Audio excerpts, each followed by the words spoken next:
వేలాది మంది సాయి భక్తులు ఎదురు చూస్తూ ఉన్న ఘడియలు మరలా రాబోతూ ఉన్నాయి.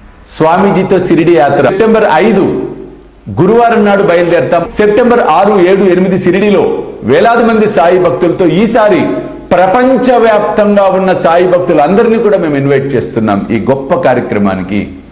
కాబట్టి మీరు నాతో రావాలి, ఈ యాత్రలో పాలు పంచుకోవాలి అనుకుంటే త్వరితగతిన కింద కనిపిస్తున్న ఫోన్ నెంబర్స్ కి ఫోన్ చేసి మీ టికెట్ రిజర్వ్ చేసుకునే ప్రయత్నం చేయండి. ఒకరోజు ఇంటికి వచ్చి ఆలోచిస్తుంటే అప్పుడు అనిపిస్తుంది, అయ్యో 10 సంవత్సరాల క్రితం నా స్నేహితుడు సేవడే చెప్పాడు షిరిడి సాయిబాబా గురించి. ఎందుకంటే అప్పటికే బాబా గురించి బాగా కీర్తి ప్రతిష్టలు పెరిగిపోయినాయి బాబాకు. 10 సంవత్సరాల తర్వాత కదా ఇది. సపత్ దగ్గరికి అనిపించింది మనసులో,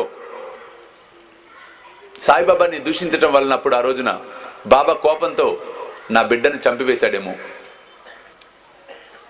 ఒక పని చేద్దాం, పోయి బాబాను ఆశ్రయించి క్షమా భిక్షను వేడుకుందాం, అతను క్షమించి వదిలిపెడతాడేమో బాబా అన్న ఉద్దేశంతో సపత్ నేకర్ తన సోదరుని తీసుకొని ద్వారకామాయికి వెళ్తాడు. ద్వారకామాయిలో అడుగు పెడుతుండగానే బాబా గట్టిగా అరుస్తాడు, రేయ్ ఈ వెధవని పంపించేయండి రా ఇక్కడి నుంచి, వీడిని లోపలికి రానివ్వకండి రా అని అరిచాడు బాబా. ఎప్పుడైతే బాబా గట్టిగా అరిచాడో సపత్ నేకర్ ఏం చేయాలో అర్థం కాల. మళ్ళీ లోపలికి అడుగు పెట్టుకుని, రేయ్ బయటకు పో, పొమ్మురా బయటకు నువ్వు పో. వణికిపోయాడు. ఆకలితో ఉన్నవాడికి పట్టడన్నం పెడితే నాకు చెందుతుంది అని సాయి మనందరికీ సాయి సచ్చరిత్ర ద్వారా తెలియచెప్పడం అనేది జరిగింది. కాబట్టి పట్టడన్నం అనేది కాదు, కడుపు నిండా ఆకలితో ఉన్న వారికి భోజనం పెట్టే కార్యక్రమమే శ్రీ సాయి భోజన్. కాబట్టి మీరు కూడా ఈ అద్భుతమైన మహాయజ్ఞంలో పాలు పంచుకొని సాయి కృపకు పాత్రలు కావాల్సిందిగా కోరుతూ ఉన్నాను. వివరాలకు కింద కనిపిస్తున్న ఫోన్ నెంబర్స్ కి ఫోన్ చేయండి. చూస్తూనే ఉండండి శ్రీ సాయి సర్వస్వం యూట్యూబ్ ఛానల్. ఇంకా అనవసరం, అందరి మధ్యలో జరిగింది ఇది. తలకాయ దించుకున్నాడు, ఇంటికి వచ్చేసాడు, బాధపడ్డాడు. కాలం గడుస్తుంది, భార్యతో చెప్పాడు ఈ విధంగా అయిందే, కానీ నా నమ్మకం సాయిబాబాని నేను ఆ రోజు దూషించటం వల్లనే ఈ రోజు ఈ బాధనంతా అనుభవిస్తున్నానేమో అనిపిస్తుంది నాకు. బాబా వద్దకు వెళ్ళానే క్షమించమని అడుగుదామని, ఎందుకో బాబా నన్ను లోపలికి రానివ్వలే అంటే ఆయనకు తెలిసిపోయింది ఈ విషయం. 10 సంవత్సరాల క్రితం నేను తిట్టాననే సంగతి ఆయనకు తెలిసిపోయింది, అందుకే నన్ను లోపలికి రానివ్వటంలా.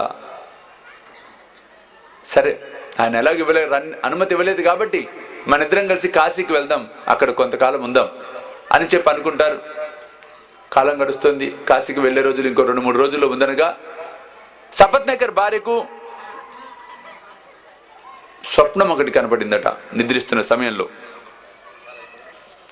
ఆ స్వప్నం ఎలా ఉందట, ఈమె కుండ పట్టుకొని బావి దగ్గరికి వెళ్ళిందట నీళ్ల కోసం.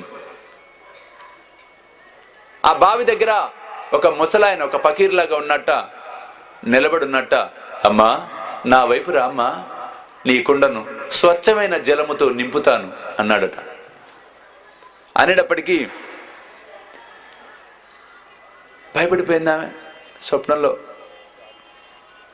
లేదు లేదు నాకేమొద్దు, నేనే నీళ్లు నింపుకుంటాను, నీ సహాయం నాకేం అవసరంలా. అయ్యో తల్లి నా మాట వినమ్మా, స్వచ్ఛమైన జలముతో నీ కుండను నేను నింపుతాను, నన్ను నమ్మమ్మా, నా దగ్గరికి రా.